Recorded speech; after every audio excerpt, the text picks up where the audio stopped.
Well, good afternoon, everyone. There are a couple seats. There's one there. Feel free to take any available chair. We're glad to see so many of you out on this cold afternoon. My name is Jenny Wiley-Legath, and I'm the Associate Director of the Center for the Study of Religion. And it's my pleasure to welcome you this afternoon to our lecture in today's Crossroads in Religion and Politics lecture series, which we've co-sponsored for more than a decade now with the Woodrow Wilson School of Public and International Affairs.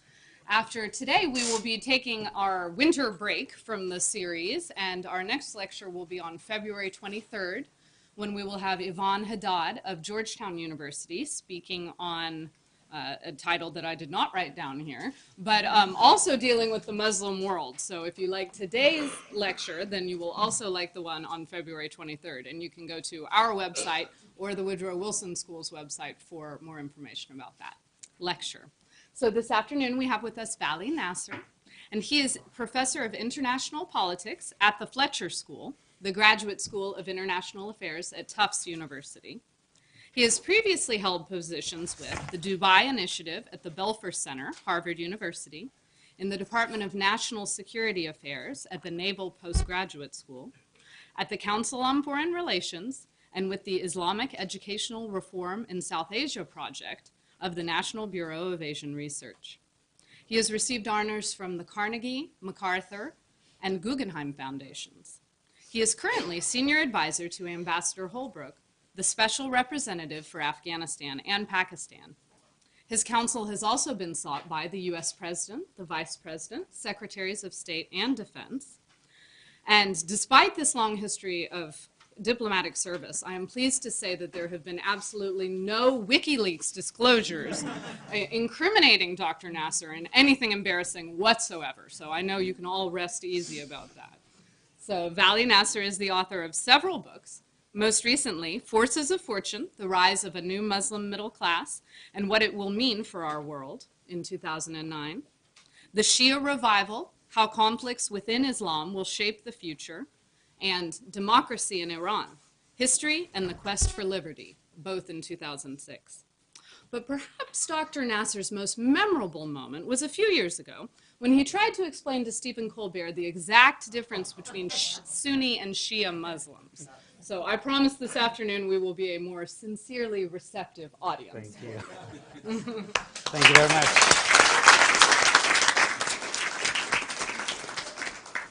Good afternoon. Thank you, Jennifer, for that kind introduction. And I want to thank both the Woodrow Wilson School and the Society for the Study of Religion for inviting me to Princeton. It's wonderful being here. Let me begin by a disclaimer that my comments today are entirely my own in my capacity as a professor at the Fletcher School and do not reflect the positions or policies of the United States government. What I would like to do for our session today is to raise a number of ideas about thinking about the significant issues that we confront and we continue to worry about in the Muslim world in a different way. The problem of extremism, which we've identified as a fundamental strategic problem going forward in the 21st century, has been with us since 9/11 as a centerpiece of U.S. foreign policy, defining our approach to the Middle East, our approach to conflict and conflict resolution.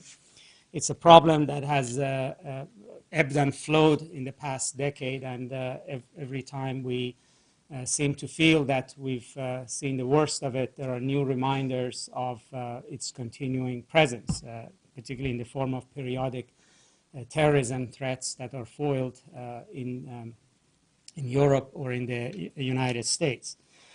One of the ways in which we've thought about how to deal with this, other than through a direct confrontation with Al-Qaeda and what we think are sources of terrorism, is to advocate some form of a change in the Muslim world.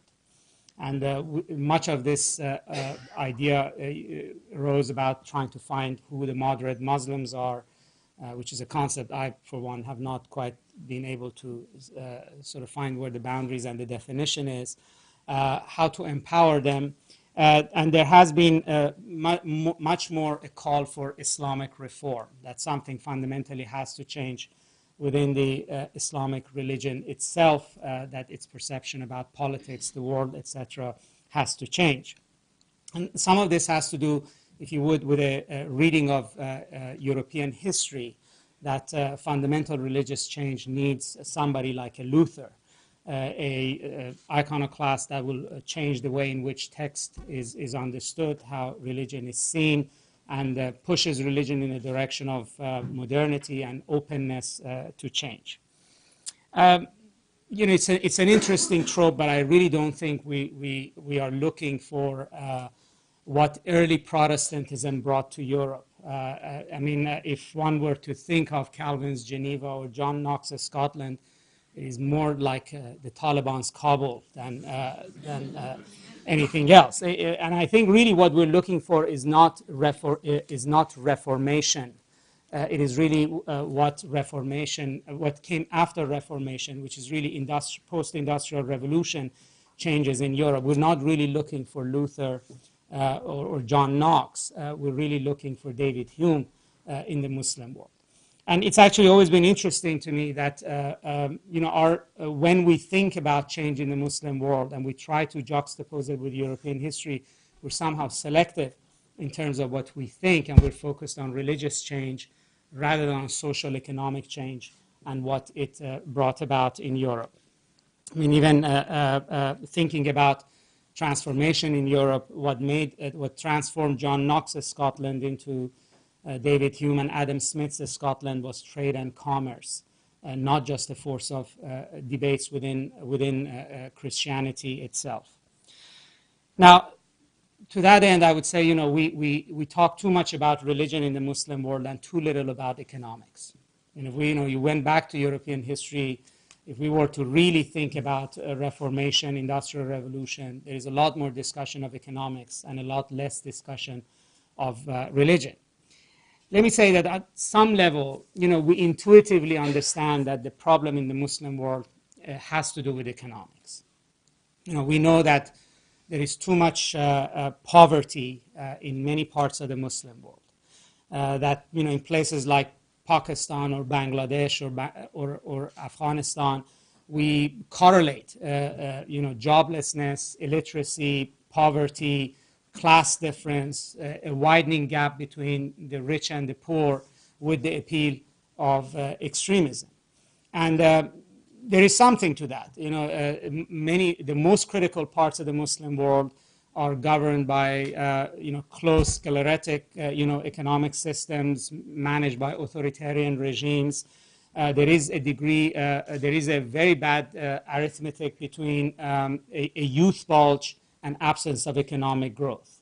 For instance, in the core of the Middle East and the Arab world, economic growth compared to the 1970s is actually slower. And some would say that in real terms, actually, the region has not been growing economically. In putting oil money aside and cash infusion by aid aside, that productivity in the region is actually lower. But when you look at numbers in country after country, over 50%, 60% of the population are categorized as youth, which means in their 20s and below. I mean, youth at best are probably the most unstable, risk-taking portion of a population. You really don't want too many youth with, you know, teenage angst, let alone if they actually have nowhere really to be going.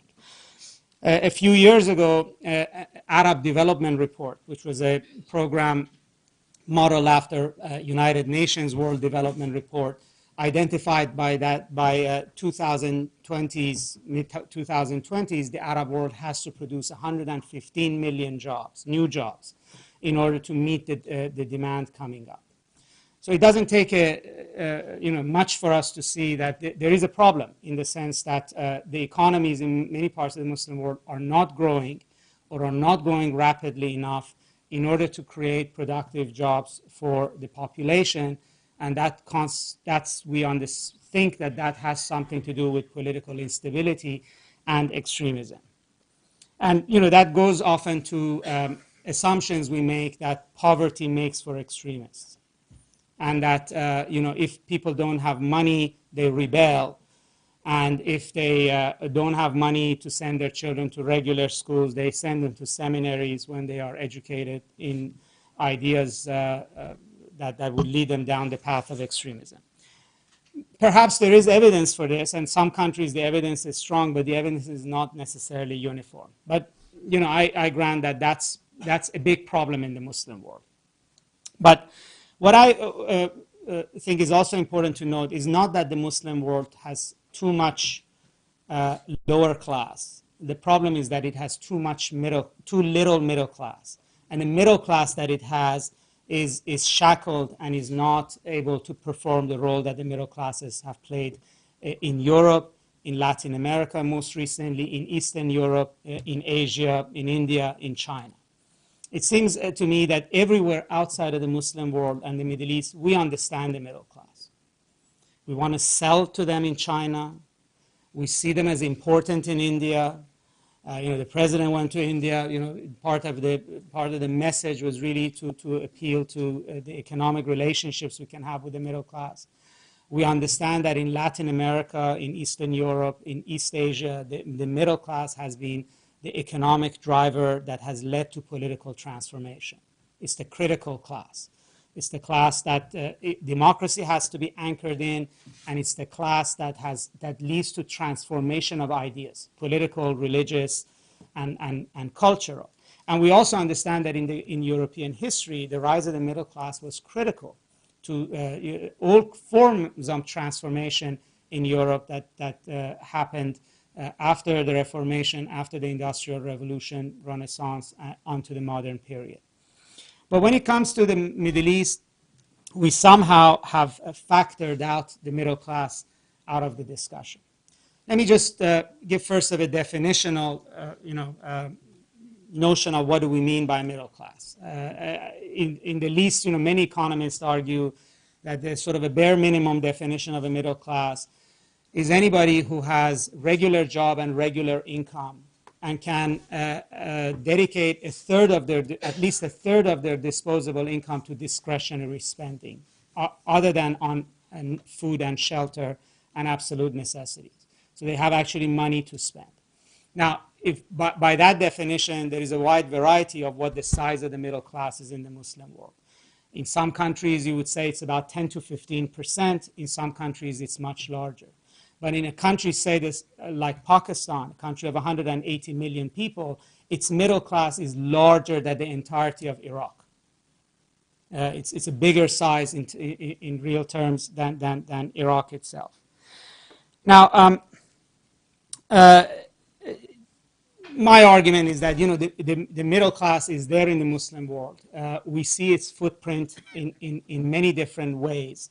And that it is the critical class that would have to lead the transformation in this region of the world. But that the middle class essentially is because of the structure of the economies in the region, which are closed, which are not trading with the world, which are by and large outside of the globalization, it is not playing that historical role. Now, when we think about the Muslim world in our public debates in America, we often think, what is it that distinguishes the Muslim world from the rest of the world? And there's generally a perception, uncharitably, that the Muslim world is somehow lagging behind. They're not with the program of everybody else. They're going, they're marching to their own drummer into sort of the woods and causing problem. But and often the assumption is that what is really distinct about the Muslim world is Islam.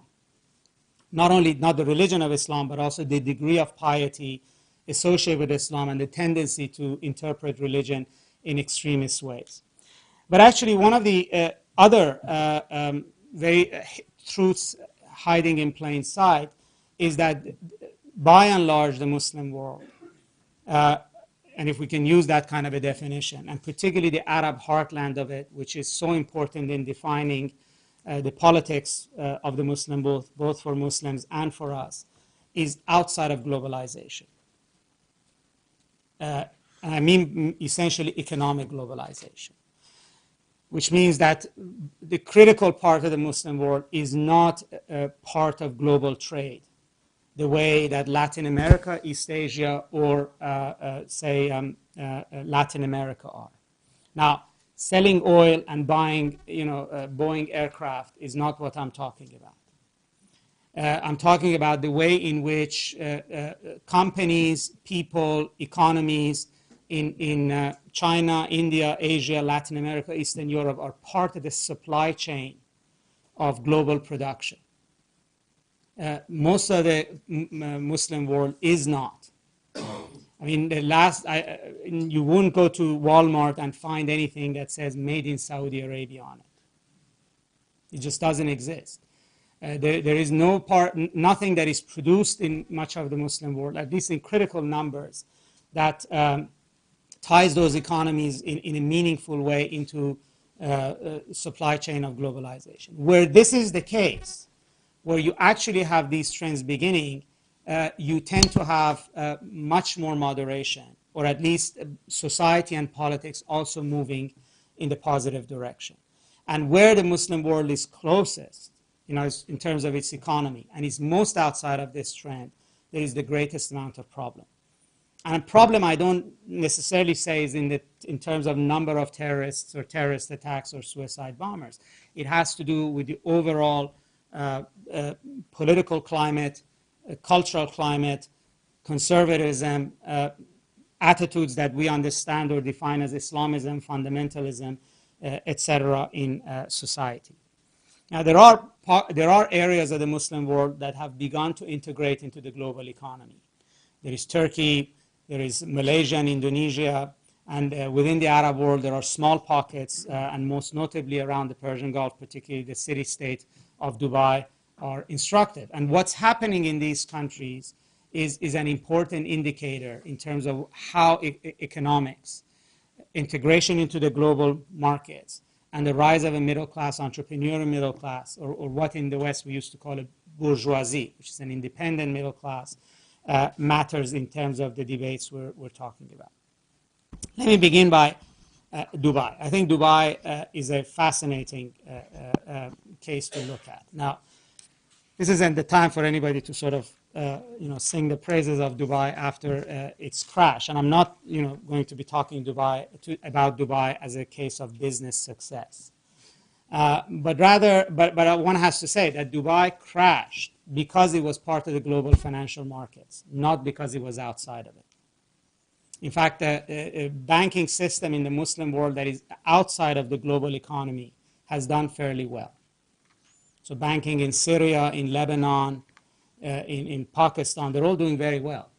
They didn't buy any bad financial assets, and they were not tied in to the cycle of flow of financial assets that would impact it. But Dubai grew very rapidly in the 1990s for the reason that it's oil poor.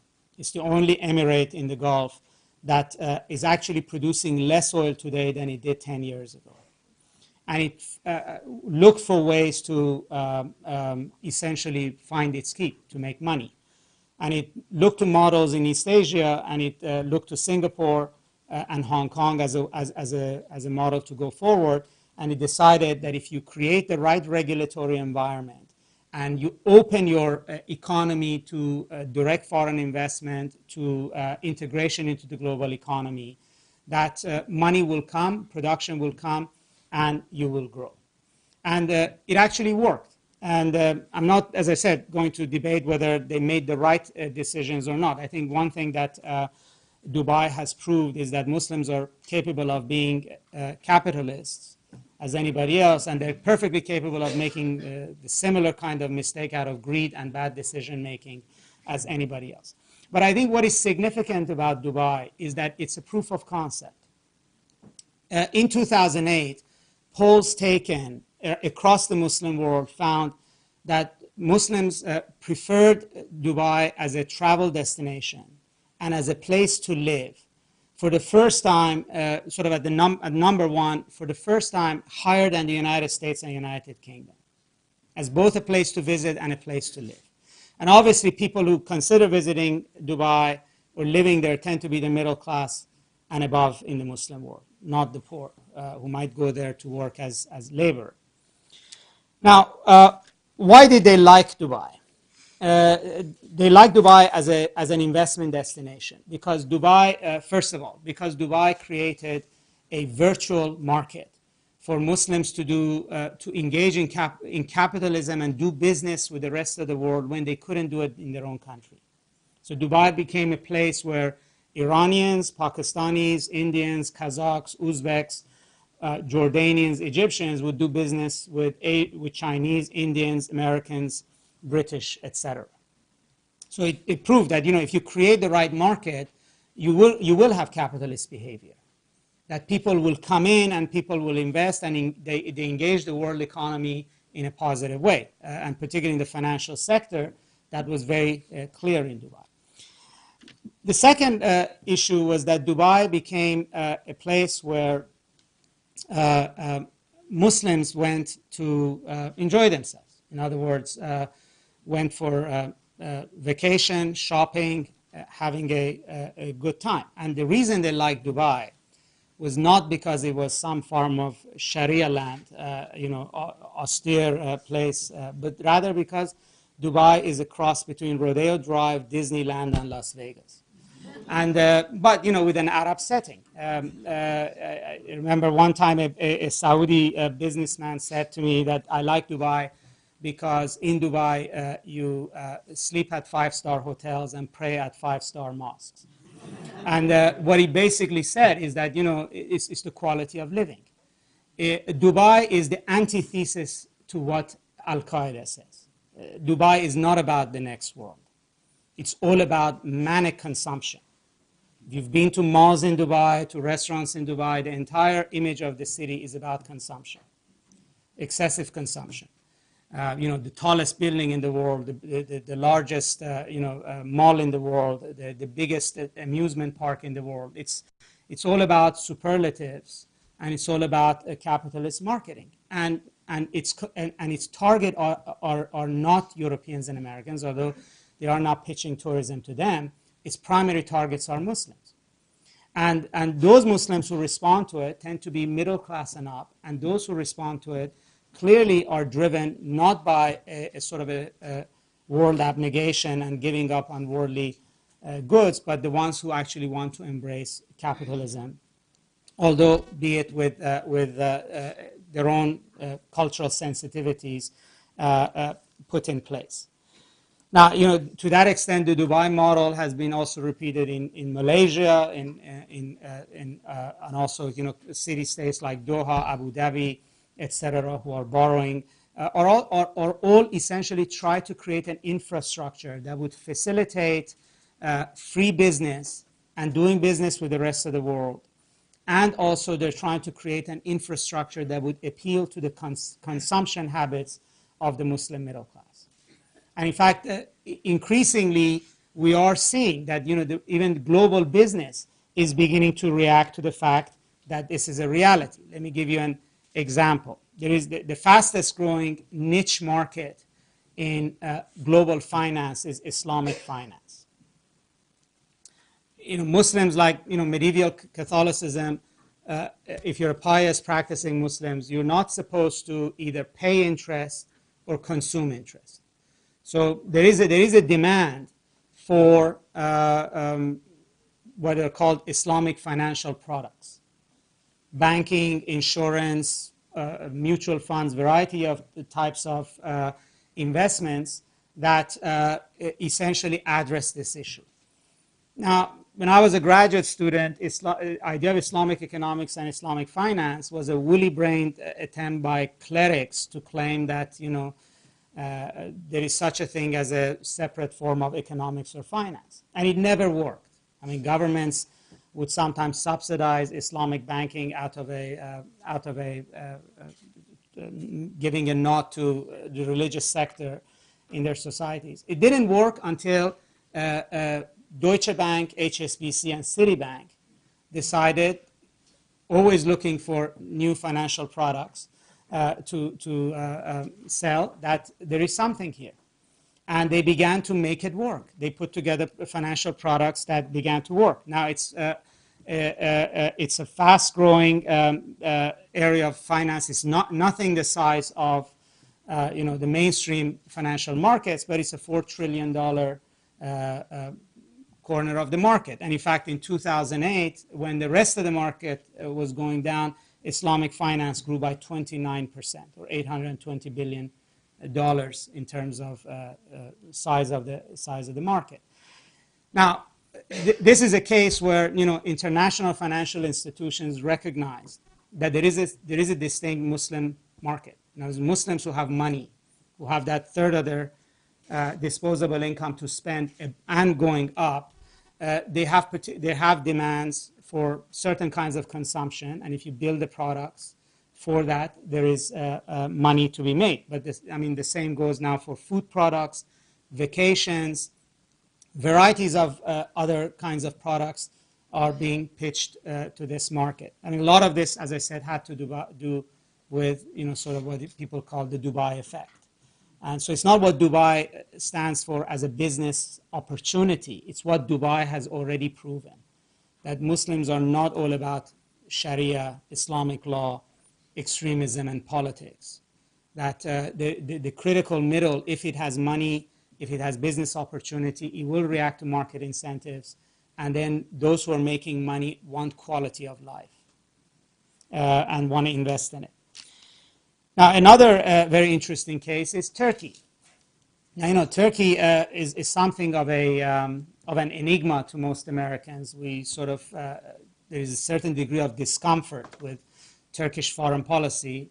And where it's heading, it used to be firmly a NATO country. It's become a rebellious teenager. It doesn't want to be submitted to authority or boundaries of NATO. It believes that it can play its own global role. It no longer sees itself as being embedded in Europe. That's largely was a European decision, but the die is cast.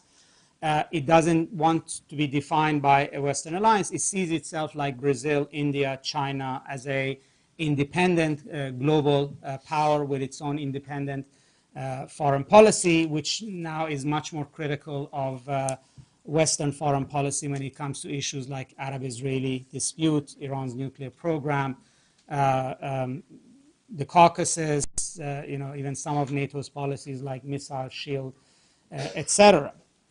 But what is important beyond this? What is important to note about Turkey is that Turkey, in the past 2 decades, has become one of the most rapidly growing economies in the world. It has grown. It grew in the 90s at the rate of 7-8% per year.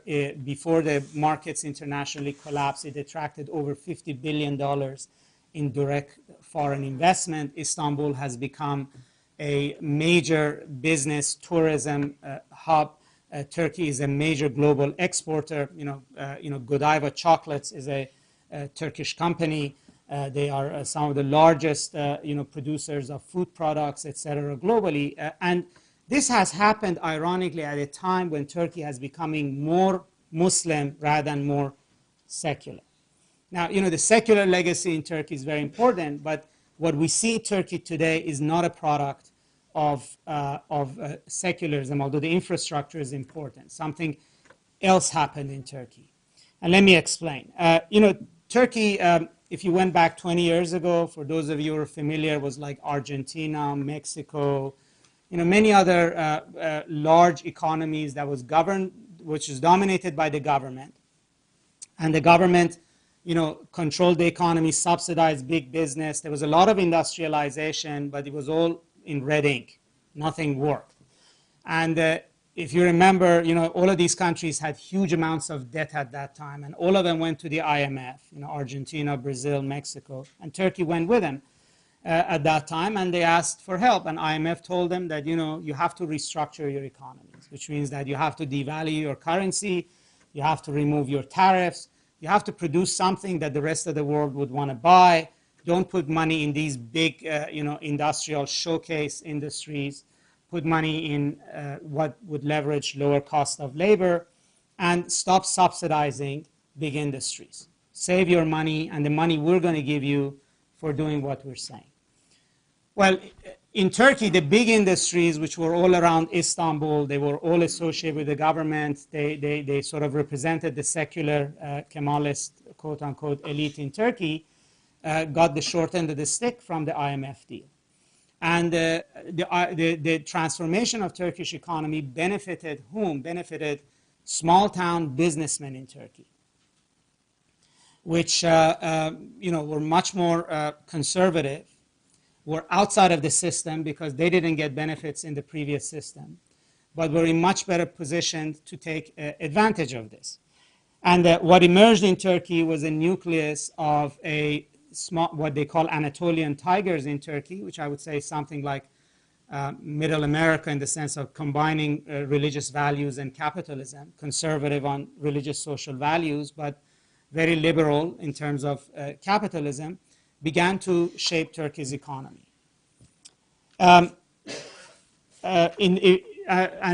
was a rise, if you would, of an industrial power base in the middle of, in various parts in the middle of Turkey. I don't know how many of you have been to Ankara or Cappadocia in Turkey. Not far from there, there is a small industrial town called Kayseri, which is something like maybe South Bend, Indiana. It's not nobody's sort of major map other than, and it was a very small industrial town. Now it's become a much bigger industrial town. Now, Kayseri produces 5 to 6% of all the denim jean in the world. There is not a single company in the world producing blue jeans that doesn't have denim from Kayseri in it. There's one company in Kayseri that supplies 1 to 2% of all blue jeans in the world. Kayseri is without doubt one of the largest suppliers of blue jeans in Europe. Every name brand, major name brand in Europe gets its denim from Kayseri. It is also a major producer and exporter of furniture, even though it's not near any forests or woods. It produces and sells many different things around Europe. Now, Kayseri is a conservative town. It's nothing like Istanbul. It's very traditional. In the middle of the city, there is a huge new mosque, which is shows that the power and also the tendency of the new money in Kayseri. And on a Friday, there is a line of Mercedes-Benzes in front of the mosque. It's very clearly there is a combination, if you would, of faith and economic power. Now, what is important about this case? A couple of things. First of all, these businessmen in Kayseri are doing business with Europe on their own, not because of the Turkish government, not because there is a government-to-government deal, not because the president of France or the United States met and signed a government-to-government contract. They're doing this on their own. And in a sense, they are now generating wealth in Turkey. I remember a few months ago, maybe a year ago, there was a talk of an e-coup in Turkey because the military was not happy with the possibility that the current president of Turkey, Abdullah Gül, was going to become president because his wife wears a scarf and he comes from an Islamic background.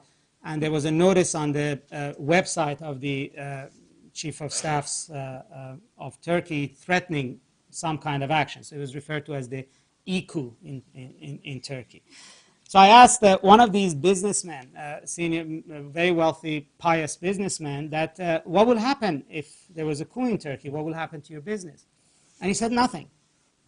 Because any government that comes to power in Turkey will have to listen to us because we pay for the government in Turkey.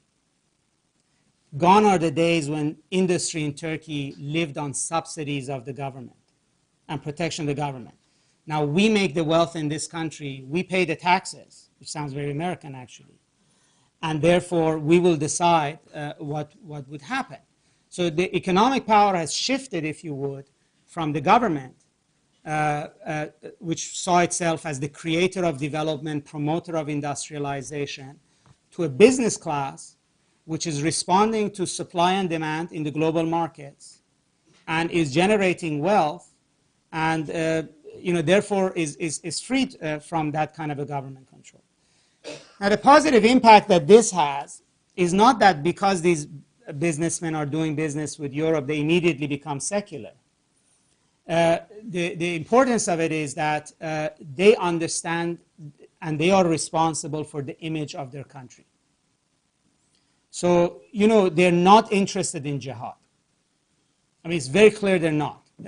Because, and not for sort of, you could give historical reasons, the Turks were never that religious, et cetera, but the most important thing is that if you're selling leather to Ferragamo, as some of they are, jihad is not good for business.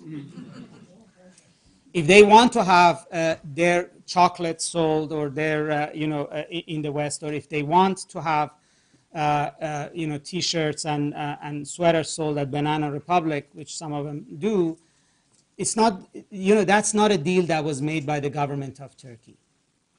That's not a deal can be protected by the government of Turkey. They made that deal. They're responsible for the image of that product. They would not want, made in Turkey brand to be associated with jihad. They are pious, but they are interested in religion not as social action, but as a moral compass. They're interested in values. They're interested in greater freedom to practice the religion, but not necessarily to support extremist causes. So to the extent that Turkey is a model, I mean, we're much more focused on what Turkish foreign policy is doing, but the significance of Turkey is that it is a model, but it's again is a proof of concept, much like Dubai is. Is that yes, Turkey that we see is not ideal in terms of what we would like to see in it, but it's far preferable to what an alternative model would be. It is growing economically, it's democratic, it has a rule of law and process, and essentially it's integrated into the global economy and is being governed increasingly by restrictions that trade imposes on you in terms of political and cultural and social behavior. Even the Turks would tell you that their excessive criticism of Israel as of recent year has to do with market expansion in the Arab world.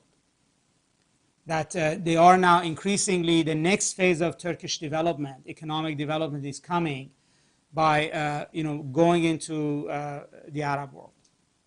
Joint ventures, product marketing, etc. And as a result, they are trying, there is an argument that they're trying to distance themselves from NATO and from their strategic relationship with Israel in order to be able to rebrand, if you would, Turkey away from the way it was understood by the Arabs for decades into something different. Now, if we even looked in the Arab world itself, which the economies are closed, there is no Turkeys in the large Arab countries, but again, the most hopeful part in terms of cultural debates, political debates, it's within whatever middle class exists. Let me give you an example. I mean, one of the in recent years, there's been an explosion of satellite TV in the Arab world. I think there's something like 280 Arab satellite television channels. And a lot of these have religious programming in it. And there is a lot that is the old style conservative cleric giving rulings on varieties of issues or towing a very hardline foreign policy position. But some of the most interesting and also the most popular new voices are those who cater to the middle class. For instance, one of these, which has got some publicity in the West, is Amar Khaled, who's an Egyptian who is not a cleric, who gives sermons either on in large halls or at large hotels in Europe or in the Arab world, wears either polo T-shirts or three-piece suits. And yes, he talks about, he supports women wearing, headscarves and hijab, but his message is distinctly self-help Islam, if you would. And he's about community building. He appeals to a sort of an individual piety. On political issues, he does criticize the same kinds of things others do, but much milder, and he also encourages reaching across the aisle to the other side, engagement, talking, the kind of happy talk we would like, in times of conflicts to be out there. Now, Amar Khalid has no real following among the poor or among the, lower social strata of Arab societies. When you look at who goes to his gatherings, and for instance, he had a large gathering in Washington D.C. 4 years ago, which like 2,000 people went. They are, if you would, whatever you can identify as the Arab middle class.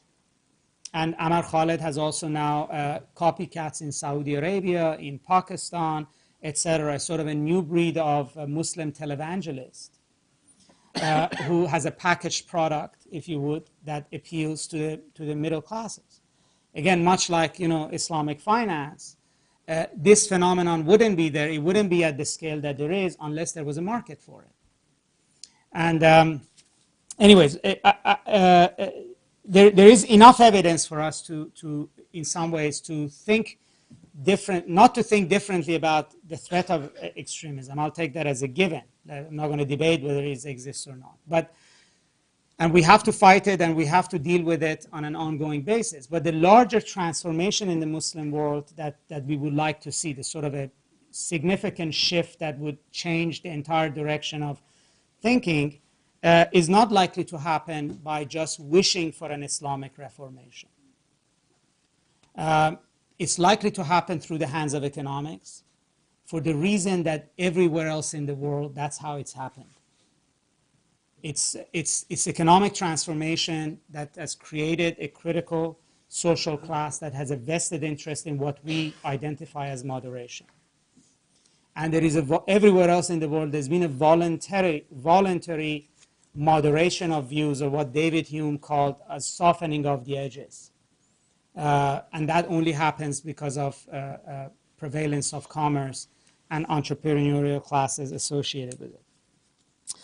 Now, let me finish by saying that we ought to make a distinction between individual members of the middle class, which may defy the trend that I'm mentioning, and the larger issue I raise about the middle class. I mean, I often, people ask that, what about Faisal Shehzad? The would-be Times Square bomber in New York, who came from a middle-class family. What about the 9/11 hijackers? They were by and large middle class. That's true, but we often forget that terrorism is a middle class phenomenon. The Baader-Meinhof gang were middle class. The Weathermen were middle class. The Red Army faction in Italy were middle class. I mean, when I was a graduate student, we read books about why the middle class kids are so much trouble, including in Berkeley. What is it about them? What is about this class that produces this kind of a response? And there is not a simple answer to that. In fact, the famous American novelist Philip Roth has one of his early wonderful books is called The American Pastoral. I don't know if you've read it. It's the story of how a charming, well-brought-up, congenial girl in New Jersey goes to college and joins a radical group and blows up a post office and kills a policeman and then goes underground. And the rest of the novel is trying to figure out what went wrong. And contrary to many perceptions, Philip Roth could not find an answer to what went wrong. There is not a simple answer. So we're going to find middle-class terrorists. They're likely to be members of the middle class who opt on extremism for varieties of reasons, which has to do with not just because they read a jihadi text, it has to do with their background, with their tendencies, their predilections, varieties of things. What matters is that middle classes as a whole don't support them.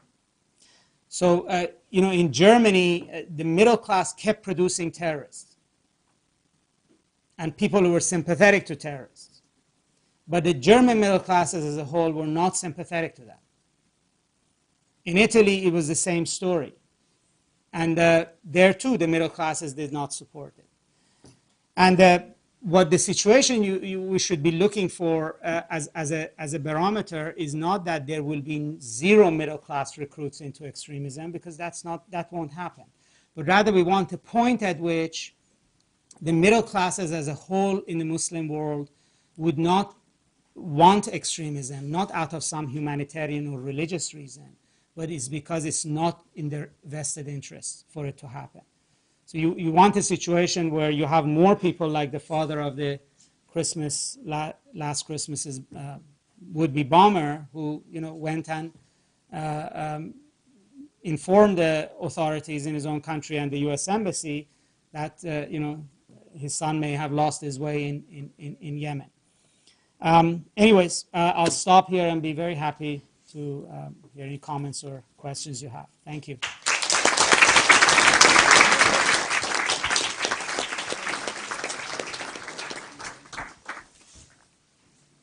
Yes.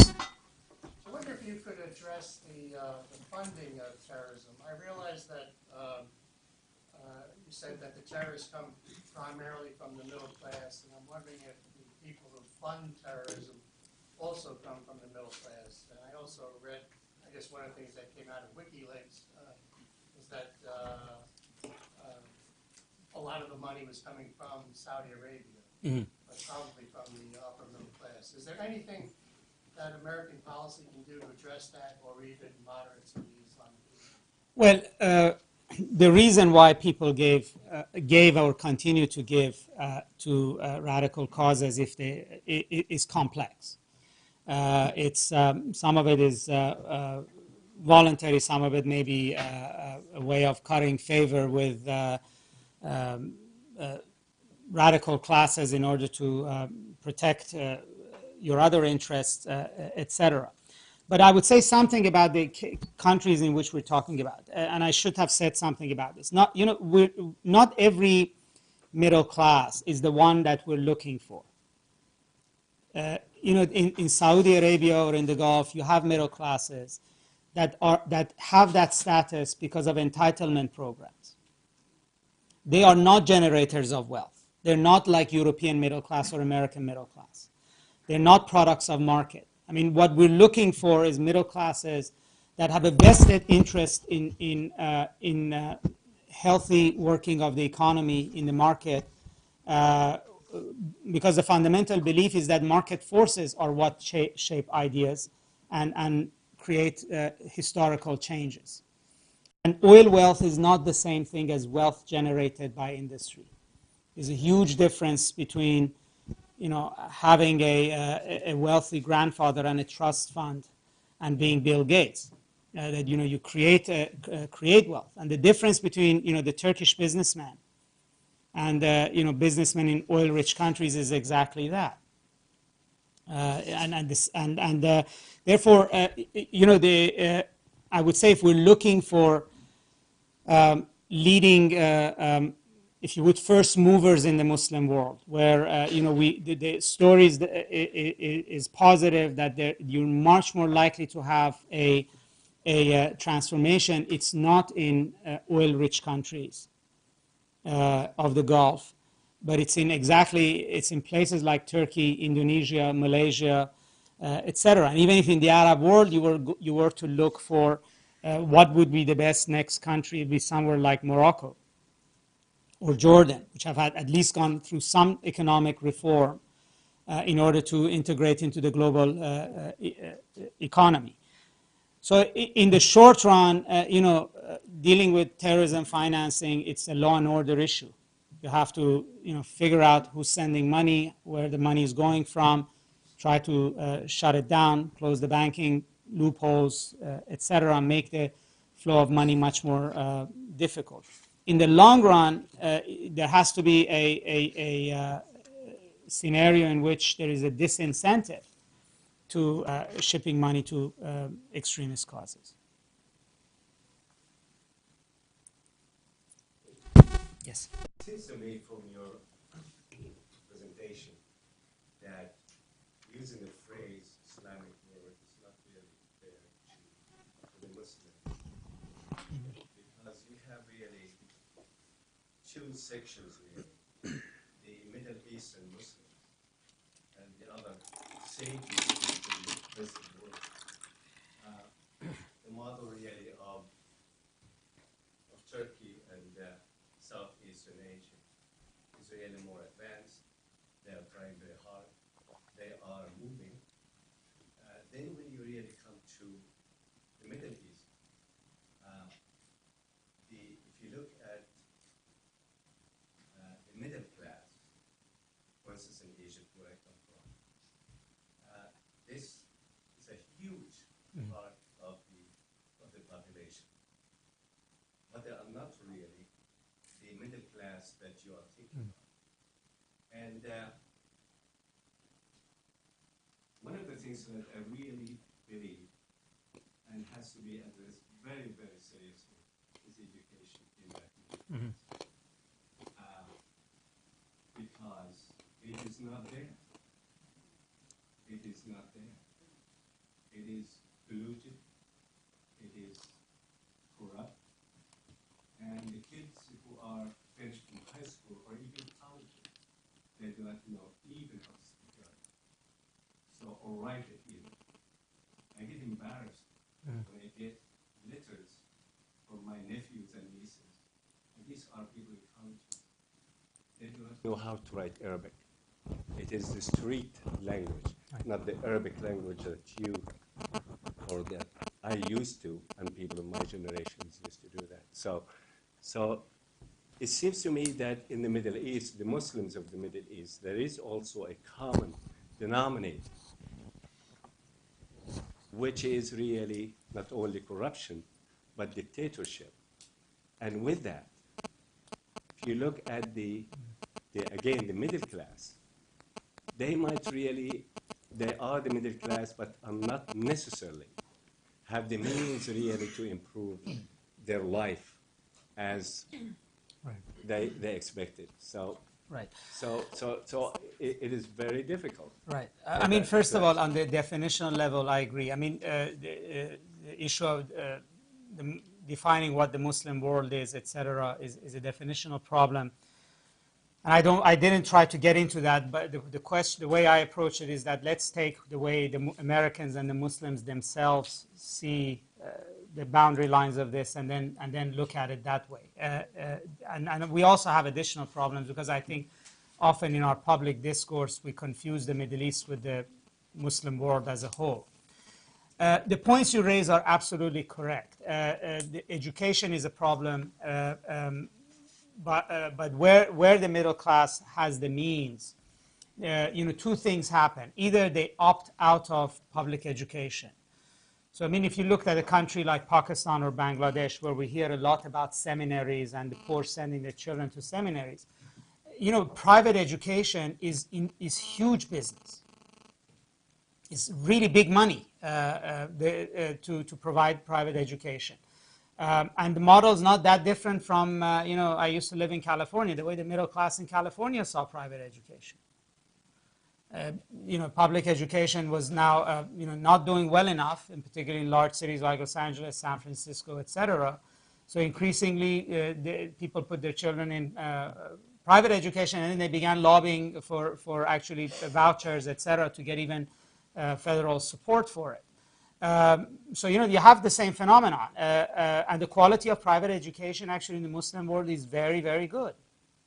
I mean, all these universities like Princeton, etc., they recruit, students directly from products of those educations. And then in places like Turkey, etc., you say that when the middle class reaches a critical point and it becomes politically represented in government, that then it forces the government to invest in education itself.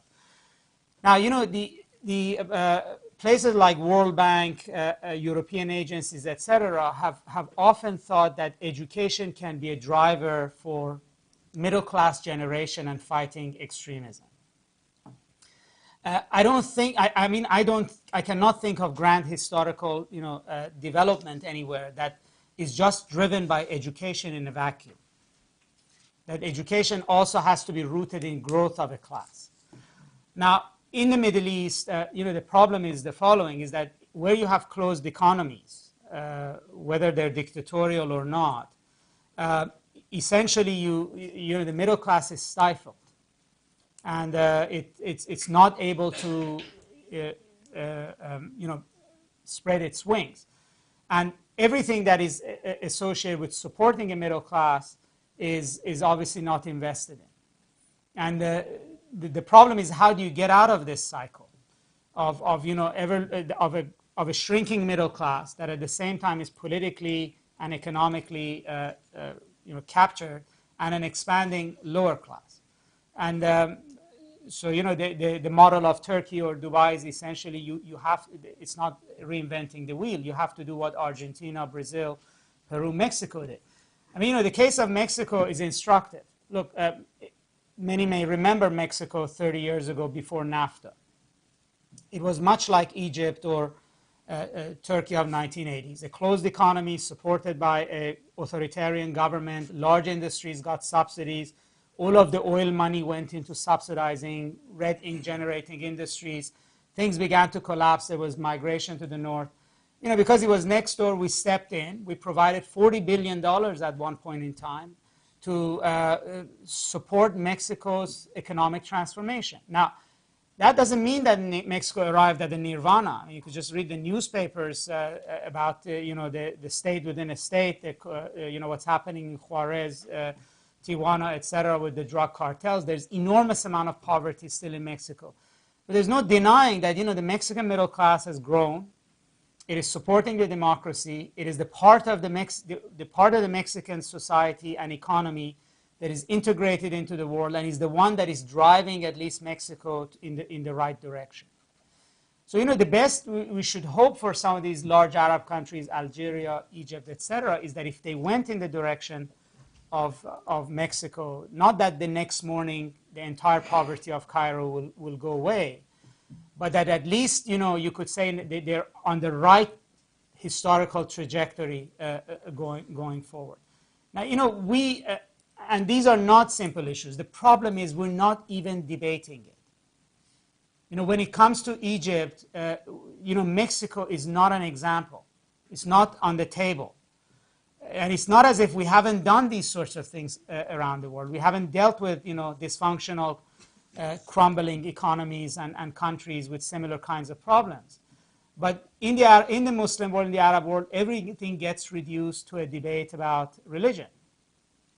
And that, I don't think, is going to get us anywhere, because even if our goal is transformation of religion in the Arab world, and I'm not going to debate whether that's good or bad, but let's say, that's going to happen. That's going to only happen after you have economic transformation, not before. It's not religion that causes economic transformation. It's the other way around. You need capitalists. I mean, my main pet peeve is that we often are looking for a Muslim Luther. And when we have a Muslim Luther, we have periodically a flavor du jour, which is some exile, writer who writes in English and French, and nobody reads them in their own countries, or is some moderate cleric who's, hounded out of his own society. The change agent in the Muslim world is a businessman, not a cleric. And even those who we identify, whether we like him or not, Erdogan in Turkey, Sheikh Mohammed in Dubai, they're not clerics. Any students? I was told to give preference to students. Yes. Could you speak a bit more about Egypt? I mean, you mentioned in the general that the Muslim world has been bypassed by globalization. You mentioned a bit about Turkey coming in with its joint ventures. But still, the question remains in my mind at how countries such as Egypt can actually be connected meaningfully into a globalization system, given the demographics, given the lack of natural productivity that I see there at the moment. How would you empower Egypt in the way you described? Well, first of all, Egypt has begun to make some moderate changes. I mean, it's not that the picture is static, except it hasn't gone far enough, if you were to open up. Egypt's profile is not different from, large country like Brazil or Mexico or Argentina when they did this. It has human capital. It has educated people. Even though its educational system is crumbling, it still is you're capable of reviving it and creating dynamics. And I always look at India. India's public education system is not great, but India found a way to create centers of excellence, like the Indian Institute of Technology, etc., that then became the driver. And Egypt actually was ahead of the curve. I mean, Egypt went to the IMF in 1974, 75. But then, Egypt found a bounty in international aid that followed Sadat's trip to Jerusalem, and it kept procrastinating. Egypt began to implement the 1977 IMF plan in 1997, and then not fully. It was able to skip 20 years of hard reforms by finding an outside source of cash. But say if that ran out, say if tomorrow, the foreign aid actually was to stop, I mean, Egypt would have to do exactly what Mexico or Argentina did then. It would have to radically remove its tariffs, devalue its currency, look for change its laws to attract direct foreign investment, and look to outsiders to come and invest in cheap labor generating industries that would sell abroad. Now, if we or Europeans wanted to help it because it's a critical country, best we can do is what we did for Mexico, which to provide cash which supports directly restructuring, and then basically try to provide a market for Egyptian goods that would encourage more companies to go and invest in Egypt. We hope it will create jobs. It will strengthen the middle class, and then you begin to invest in infrastructure, which is build ports, roads, electrical facilities, and also educational system. But in the Arab world, there is a situation that either because of oil wealth or because of the way in which foreign aid is not attached to economic reform, there is not sufficient pressure to actually do hard economic reforms and hard restructuring. And the consequence of that is the political environment that we see. Weak middle class, large lower class, huge youth bulge with no job prospects, and no real perceived common interest with the health of the global economy. Because you don't earn your keep from that. I mean, Egyptians are not sort of, Muslims are quite rational, actually, contrary to popular perception. In Egypt, when the Ayman al-Zawahiri and his group Islamic Jihad in the 1990s went for the jugular of the Egyptian state, which was to kill tourists, they were flushed out of Egypt in a jiffy because they had no place to hide. The population gave them up. There is tolerance for certain things, but it was too close to their own economic well-being. When tourists disappeared from Egypt, I mean, the country's tourism income went down by $2 billion in 1 year. When you're working in Luxor or Aswan and there are no tourists, you don't need to listen to government propaganda. You see it yourself, and they gave them up, and they all ended up in Afghanistan as part of Al Qaeda. But the more this kind of vested interest exists, the more you're going to have a transformation. Yeah, you had a question? Another student there? Yes. Yes. Okay, thank you. If you were a leader of a Muslim country or an entrepreneur in a Muslim country, and you wanted to integrate with the global economy, establish trade, whatever, economic relations, would your strategy have to be different in the pre-9/11 world as opposed to the post-9/11 world? Well, I don't think so. I think, some fundamental issues are the same. You have large markets, or you can produce large things for European American markets. Businessmen respond to the regulatory and market environment around them.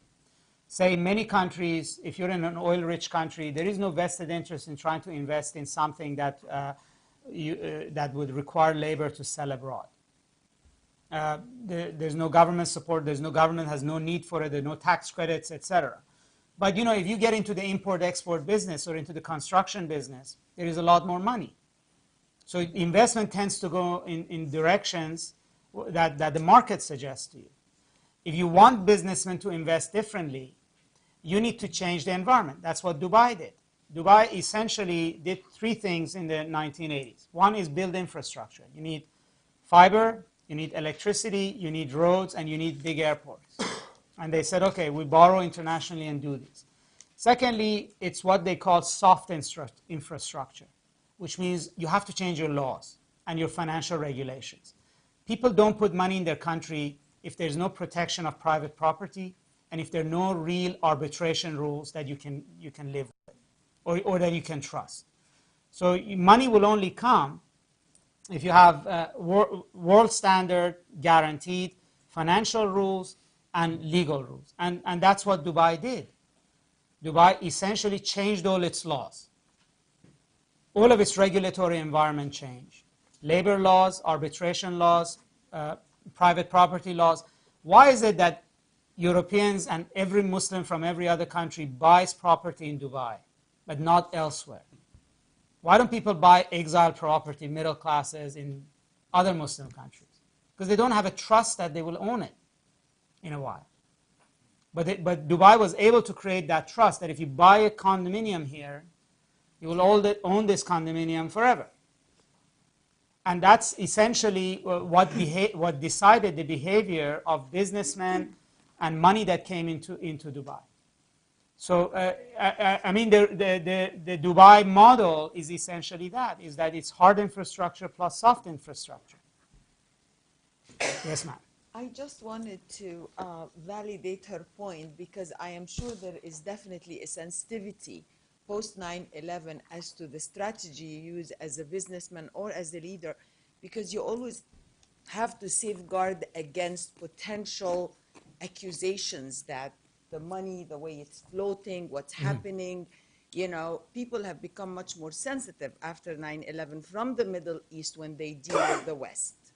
No, those are there, definitely. There was huge swing of money out of Western banks and into first, Gulf, and then also banks that are actually outside of global environment. Some of that will be there. But end of the day, the question of development in the region is not just a matter of Muslim money. It's also a matter of foreign money. It's a matter of, bringing them together. And like every other product or every other economic situation, you have to build trust. So, again, if I give the examples of, say, Turkish or Dubai banks, they have to be transparent. Otherwise, they're not going, HSBC or Citibank will not enter into joint partnership. So, they have to build that kind of an issue. But the problem in the Muslim world is not image and 9/11. If people make their money, they can decide whether they want to leave them in America or Singapore or leave them at the local bank. That's up to them. The problem is not 9/11. The problem is the fact that most of the Muslim world is not allowed to participate in the global economy in a meaningful way, because there are severe barriers to direct foreign investment in the Muslim world. There are severe barriers to joint ventures. There are tariff barriers, financial regulations, etc., that are not directed at 9/11, but are directed at managing the local economy. Yes. Would you Got comment? one last question. Would you comment on Iran at all as to how you see that possibly changing in this? Well, let me just say the following, that, even in Iran, the green movement was a product of the rise of the middle class in Iran. That, Iran had a middle class of the old school before the revolution, which was, product of oil and closed economy. After the Iranian Revolution, after the 1980s, the Iran-Iraq War, when the price of oil was very low, the Iranian government during the Rafsanjani and Khatami period decided to privatize and open up somewhat. And there was a rise of a large private sector in Iran that includes, and that gave rise to middle class and a lot of wealth in Iran. People don't often think of Tehran as having $10 million apartments. Essentially you had the profile of Iran began to look a lot more like its neighbors than it did in the first years of the revolution.